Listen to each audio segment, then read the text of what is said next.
রাসূলুল্লাহ সাল্লাল্লাহু আলাইহি সাল্লাম বলেছেন, যে ব্যক্তি বিধবা এবং মিসকিনদের সাহায্যার্থে চেষ্টা করে সে আল্লাহর পথে জিহাদকারীর সম্মত।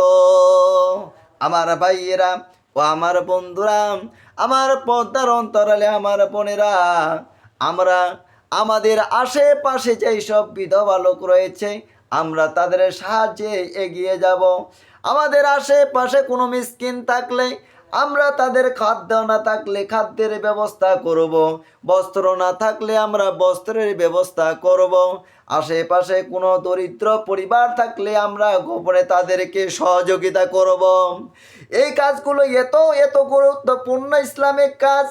আল্লাহ রাসূল সাল্লাল্লাহু আলাইহি সাল্লাম বলেছেন, যে ব্যক্তি এই কাজগুলো করতে পারবে সে আল্লাহর পথে জিহাদকারীর সমতুল্য সওয়াব লাভ করবে।